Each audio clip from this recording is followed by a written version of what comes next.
혹시 지금 이 순간에도 여러분의 몸속에서 무언가가 여러분을 죽음으로 이끌고 있다는 사실을 아시나요? 그것도 여러분이 전혀 의식하지 못하는 사이에 말이에요. 안녕하세요, 여러분. 제가 오늘 여러분께 전해드릴 이야기는 정말 충격적입니다. 우리나라 남성들이 여성보다 무려 6년이나 일찍 죽는다는 사실 알고 계셨나요? 남성 평균 수명 80.5세, 여성 86.5세. 더 놀라운 건 세계 어디를 가도 마찬가지라는 거예요. 여성이 남성보다 평균 8%더 오래 살아요. 그런데 과학자들이 이 차이의 원인을 파헤쳐 보니 충격적인 사실이 밝혀졌습니다. 유전자의 문제가 아니었어요. 바로 우리 남성들이 스스로 목숨을 깎아먹고 있었던 거죠. 잠깐 여기서 멈춰서 생각해 보세요. 여러분은 어떠신가요? 정말 솔직하게 대답해 보세요. 하루에 30분 이상 운동하고 계신가요? 밤 12시 전에 잠자리에 드시나요? 담배 한 대라도 피우고 계시거나 매일 술 한 잔이라도 드시고 계신가요? 그리고 마지막으로 정말 힘들고 괴로울 때 속마음을 털어놓을 수 있는 사람이 곁에 있으신가요? 이 네 가지 질문 중에서 단 하나라도 아니오가 있으시다면 지금 당장 이 자리를 떠나지 마세요. 여러분, 혹시 이런 생각 해보신 적 있으세요? 아, 나는 아직 건강해. 별일 없을 거야. 남자는 원래 좀 거칠게 살아야지 너무 신경 쓰면서 살 필요 있나? 이런 생각들 말이에요. 저도 그랬거든요. 그런데 이런 생각이야말로 가장 위험한 함정이었습니다. 특히 우리 남성들은 위험한 행동을 하는 성향이 강해요. 무모한 도전을 좋아하고 건강 관리는 뒷전으로 미루는 경우가 많죠. 남자가 그 정도 가지고 뭘 그러냐? 는 식으로 자신의 몸을 과신하는 거예요. 지금부터 제가 말씀드릴 건 정말 심각한 이야기예요. 남성의 건강을 위협하는 5가지 습관을 순위별로 공개할 건데, 특히 1위를 들으시면 정말 깜짝 놀라실 거예요. 아마 여러분이 절대 예상하지 못할 결과일 겁니다. 잠깐만요. 계속 듣기 전에 한번 맞춰보세요. 남성의 건강을 가장 크게 위협하는 습관이 뭘까요? 대부분 담배나 술을 생각하실 텐데, 과연 그럴까요? 아니면 운동 부족이나 스트레스일까요? 마음속으로 답을 정해보시기 바래요. 나중에 정말 놀라실 거거든요. 5위는 바로 운동 부족입니다. 그게 뭐가 그렇게 위험해? 라고 생각하실 수도 있겠지만, 실제 통계를 보시면 정말 충격적이에요. 한국인 10명 중 무려 7명이 운동을 거의 하지 않는다는 결과가 나왔거든요. 국내 주요 대학 연구에서 신체적 비활동이 70% 이상으로 높은 건강 위험 행위로 나타났어요. 특히 우리 남성들의 상황은 더 심각해요. 아침 7시에 나가서 밤 10시에 들어오는 직장 생활, 거기다 회식이나 야근까지. 운동하고 싶어도 시간이 없어. 퇴근하면 너무 피곤해서 소파에만 누워있게 돼. 이런 말들 정말 많이 하시죠? 제가 아는 분 중에 김 과장님이라는 분이 계세요. 42세인데 정말 전형적인 한국 직장인이었어요. 매일 야근하고 주말에도 골프 접대하느라 바쁘고 운동이라고는 엘리베이터에서 계단으로 바꾼 게 전부였거든요. 그런데 어느 날 아침에 일어나려는데 허리가 아파서 못 일어나더래요. 병원에 가보니 디스크 진단을 받았어요. 의사 선생님이 근육이 너무 약해져서 허리를 지탱하지 못한다 고 하더래요. 운동 부족이 우리 몸에 일으키는 일이 단순히 허리 아픈 정도가 아니에요. 정말 무서운 일들이 벌어져요. 가장 먼저 근육이 줄어들기 시작해요. 우리가 가만히 있으면 근육은 매일매일 조금씩 분해되는데 새로 만들어지는 건 거의 없거든요. 나이 들어서 근육이 부족하면 넘어졌을 때 정말 위험해져요. 젊을 때는 넘어져도 아야 하고 툭툭 털고 일어나잖아요. 하지만 근육이 부족하면 작은 충격에도 뼈가 부러질 수 있어요. 더 무서운 건 만성질환이에요. 운동 부족은 심장과 폐, 혈관의 기능을 떨어뜨려서 심혈관 질환, 당뇨병, 심지어 암까지 유발할 수 있어요. 4위는 바로 수면 부족입니다. 잠 좀 못 자는 게 뭐가 그렇게 큰 문제야? 라고 생각하실 수도 있는데 실제로는 정말 심각한 문제예요. 한국인 평균 수면 시간이 6.9시간이에요. 의학적으로 권장하는 최소 수면 시간은 7, 8시간인데 우리는 그것보다 부족하게 자고 있는 거죠. 2명 중 1명은 적절한 수면을 못 취하고 있어요. 혹시 여러분도 이런 경험 있으세요? 밤늦게까지 스마트폰 보다가 잠들고 아침에 알람 소리에 깨서 더 자고 싶다 하면서 억지로 일어나는 거요. 그리고 하루 종일 피곤하고 집중력이 떨어지는 거요. 제가 아는 택시기사 이영택 씨는 58세인데 야간 근무 때문에 수면 패턴이 완전히 엉망이었어요. 낮에는 소음 때문에 제대로 못 자고 밤에는 일하느라 못 자고 그러다 보니 운전 중에 깜빡 졸아서 사고 날 뻔한 적이 한두 번이 아니었대요. 수면 부족이 남성 건강에 미치는 영향은 정말 상상을 초월해요. 먼저 전립선암 위험이 크게 높아져요. 해외 대학 연구팀이 고령 남성들을 30년 이상 추적 조사한 결과 수면 장애를 가진 남성들에서 전립선암 발병률이 훨씬 높게 나타났거든요. 치매 위험은 더욱 심각해요. 수면이 부족하면 베타 아밀로이드라는 독성 단백질이 뇌에 더 많이 쌓여요. 이게 바로 알츠하이머병의 원인이 되는 물질이거든요. 여기서 정말 중요한 건 이런 독성 물질들이 밤에 깊은 잠을 자는 동안에만 뇌 밖으로 배출된다는 거예요. 쉽게 말해서 잠이 우리 뇌를 청소해주는 시간인 거죠. 3위는 흡연입니다. 남자 흡연율이 42%로 여자의 무려 7배나 높아요. 흡연이 폐암의 원인이라는 건 다들 아시겠지만 실제로는 위암, 간암, 방광암 등 거의 모든 암의 원인이 되어요. 특히 남성에게 흔한 위암, 폐암, 간암은 생존율이 낮은 편이에요. 반면 여성에게 흔한 갑상선암은 생존율이 99%에 달하죠. 이게 남성의 암 사망률이 높은 이유 중 하나예요. 흡연은 남성 호르몬에도 악영향을 미쳐서 발기부전까지 일으킬 수 있어요. 또한 심혈관 질환과 시력, 청력 손상의 원인이 되기도 하죠. 40대 이후 남성들에게 이런 영향이 더욱 두드러지게 나타나요. 2위는 음주예요. 음주가 흡연보다 위험하다고 놀라시겠지만 남성의 고위험 음주 비율이 59.7%로 여성보다 훨씬 높아요. 특히 30대가 66.3%로 가장 높죠. 문제는 나이가 들수록 알코올 처리 능력이 떨어진다는 거예요. 60세 이후에는 간 해독력이 현저히 떨어져서 젊을 때 적당했던 양도 과음이 될 수 있어요. 음주는 고혈압의 직접적인 원인이 되고 최근에는 소량 음주도 암 발생 위험을 높인다는 연구 결과가 나오고 있어요. 제가 아는 최순철 사장님은 60세인데 젊은 시절부터 거래처 접대와 회식으로 거의 매일 술을 드셨어요.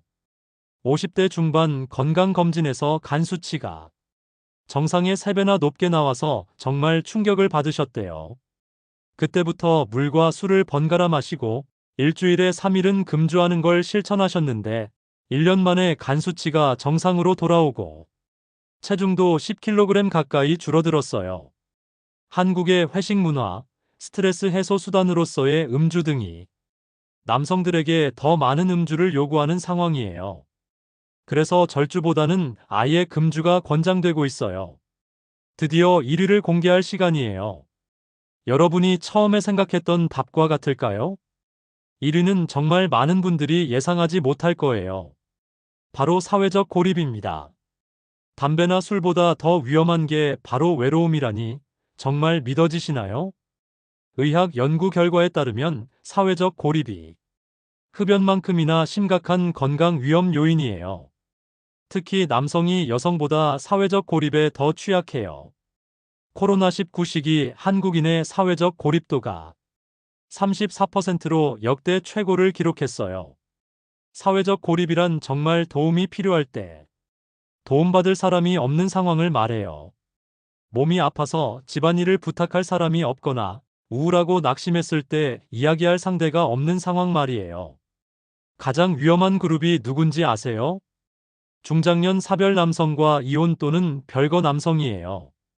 해외 연구에서는 사회적으로 단절된 노인 남성의 건강 위험이 흡연자보다도 더 심각하다고 보고되고 있어요. 사회적 고립은 단순한 외로움이 아니에요. 면역력 저하, 우울증, 치매, 심혈관 질환 등을 유발할 수 있는 정말 무서운 위험 요인이에요. 혼밥, 혼영화, 혼잣말. 이런 일상적인 고립 상황들이 우리 건강을 서서히 망가뜨리고 있는 거죠. 어떠세요, 여러분? 정말 놀라운 결과였죠? 1위가 사회적 고립이라는 건 전문가인 저도 처음에 정말 깜짝 놀랐거든요. 담배나 술보다 외로움이 더 위험하다니 정말 충격적이지 않나요? 그런데 여기서 잠깐, 혹시 지금 마음이 무거워지신 건 아니죠? 아, 나도 이런 습관들이 있는데 어떡하지? 하면서 걱정되시는 분들 계실 텐데요. 걱정하지 마세요. 오히려 이런 걱정이 드는 게 정상이에요. 왜냐하면 문제를 인식하는 것이 바로 변화의 첫 번째 단계거든요. 제가 오늘 이런 심각한 이야기들을 해드린 이유가 여러분을 겁주려는 게 아니에요. 오히려 희망을 드리고 싶어서예요. 왜냐하면 이 모든 것들이 바뀔 수 있거든요. 그것도 지금 당장, 오늘부터 말이에요. 사실 제가 아는 박 부장님 이야기를 해드릴까 해요. 59세인데 정말 전형적인 한국 남성이었어요. 하루 한 갑씩 담배 피우고 거의 매일 소주 한두 병씩 마시고 운동이라고는 리모컨 누르는 게 전부였거든요. 밤늦게까지 TV 보느라 수면 부족에 시달리고 은퇴 후에는 집에만 박혀 있어서 사람들과도 거의 만나지 않았어요. 그런데 어느 날 갑자기 가슴이 아파서 응급실에 실려갔어요. 다행히 심근경색은 아니었지만 의사 선생님이 이대로 가다가는 정말 위험할 수 있다 고 경고하셨대요. 그때 박 부장님이 정신이 번쩍 들었다고 해요. 아, 이제 정말 변해야겠구나 하면서 말이에요. 그래서 무엇부터 시작했을까요? 일단 금연부터 했어요. 20년 넘게 피워온 담배를 딱 끊었어요. 처음에는 정말 힘들었지만 가족들의 도움으로 3개월을 버텼대요. 그 다음에는 술을 줄였어요. 매일 마시던 걸 주 2회로 줄이고 나중에는 주 1회로 줄였어요. 운동은 정말 작은 것부터 시작했어요. 아파트 단지 한 바퀴 도는 것부터 시작해서 지금은 매일 아침 30분씩 빨리 걷기를 해요. 그리고 일찍 자고 일찍 일어나는 습관을 만들었어요. 가장 중요한 건 사람들과의 관계였어요. 처음에는 정말 어색했지만 동네 게이트볼 모임에 나가기 시작했어요. 거기서 비슷한 연배의 분들과 친해지면서 점점 활기를 되찾더라고요. 지금은 주말마다 등산도 함께 다니시고 정말 건강해 보이세요. 박 부장님이 저에게 이런 말씀을 하시더라고요. 처음에는 정말 막막했는데 하나씩 바꿔가니까 어느새 완전히 다른 사람이 된 것 같다고요. 1년 만에 체중도 15kg 줄고 혈압도 정상으로 돌아오고 무엇보다 표정이 정말 밝아지셨어요. 여러분도 마찬가지예요. 지금 당장 모든 걸 다 바꿀 필요는 없어요. 작은 것부터 하나씩 시작하면 돼요. 예를 들어 운동 부족이 문제라면 내일부터 엘리베이터 대신 계단을 이용해 보세요. 딱 한 층만이라도 말이에요. 수면 부족이 문제라면 오늘 밤부터 잠들기 2시간 전에는 스마트폰을 꺼두고 책을 읽어보세요. 흡연이 문제라면 당장 끊기 어려우면 하루에 한 개비씩이라도 줄여보세요. 음주가 문제라면 일주일에 하루만이라도 금주일을 만들어 보세요. 그리고 가장 중요한 사회적 고립 문제라면 오늘 저녁에 가족이나 오랜 친구에게 안부 전화 한 통을 드려보세요. 정말 작은 변화들이에요. 하지만 이런 작은 변화들이 모여서 큰 변화를 만들어내거든요. 그리고 혼자 하기 어려우면 주변 사람들의 도움을 받으세요. 가족들에게 여러분의 계획을 말씀드리고 응원을 부탁드려 보세요. 친구들과 함께 운동을 시작해 보세요. 혼자 하면 작심삼일로 끝날 수 있는 일들도 함께 하면 훨씬 쉬워져요. 또 하나 중요한 건 완벽하지 않아도 된다는 거예요. 가끔 실수할 수도 있고 며칠 못 지킬 수도 있어요. 그럴 때마다 나는 역시 안 돼. 라고 포기하지 마세요. 다시 시작하면 돼요. 제가 아는 정 선생님은 62세에 금연을 시작하셨어요. 처음에 3번이나 실패하셨대요. 하지만 포기하지 않고 4번째 도전에서 성공하셨어요. 지금은 금연한 지 5년이 넘었고 그때 포기하지 않길 정말 잘했다고 하세요. 여러분, 건강한 변화에는 나이 제한이 없어요. 60세든 70세든 변화는 언제든 가능해요. 우리 몸은 정말 놀라운 회복력을 가지고 있거든요. 금연 후 20분이면 심박수가 떨어지기 시작하고 운동을 시작한 후 몇 주면 체력이 늘기 시작해요. 규칙적인 수면을 취하기 시작하면 며칠 안에 컨디션이 좋아지는 걸 느낄 수 있어요. 그리고 무엇보다 사회적 관계를 회복하기 시작하면 마음도 한결 가벼워지고 삶에 활력이 생겨요. 외로움이 사라지면서 자연스럽게 다른 나쁜 습관들도 줄어들게 돼요. 지금 이 순간이 바로 여러분 인생의 터닝 포인트가 될 수 있어요. 오늘 이 영상을 보신 것도 우연이 아닐 거예요. 여러분의 건강과 행복한 미래를 위한 첫 번째 신호탄이라고 생각해 보세요. 건강한 100세 시대, 더 이상 꿈이 아니에요. 지금부터 시작하는 작은 변화들이 여러분을 그 꿈으로 이끌어 줄 거예요. 여러분의 가족들도 사랑하는 사람들도 여러분이 건강하고 행복하게 오래오래 함께 하기를 바라고 있을 거예요. 그러니까 오늘부터, 지금 이 순간부터 시작해 보세요. 작은 한 걸음이지만 그것이 여러분 인생을 바꾸는 큰 걸음이 될 거예요. 여러분에게 마지막으로 질문드리고 싶어요. 오늘 이 영상을 보시고 가장 먼저 바꿔보고 싶은 습관이 무엇인가요? 댓글로 여러분의 다짐을 적어주세요. 제가 하나하나 응원 댓글을 달아드릴게요. 여러분의 변화를 함께 응원하고 싶거든요. 그리고 혹시 주변에 혼자 계시는 분들이나 건강이 걱정되는 분들이 계시다면 이 영상을 꼭 공유해주세요. 여러분의 작은 관심과 배려가 누군가의 생명을 구할 수도 있어요. 오늘 영상이 도움이 되셨다면 좋아요 버튼을 꾹 눌러주시고 구독과 알림 설정도 해주세요. 여러분의 건강하고 행복한 노년을 위한 더 많은 정보를 계속해서 전해드릴게요. 여러분 모두 건강하시고 오늘부터 새로운 변화의 첫걸음을 내디디시기를 진심으로 응원합니다. 감사합니다.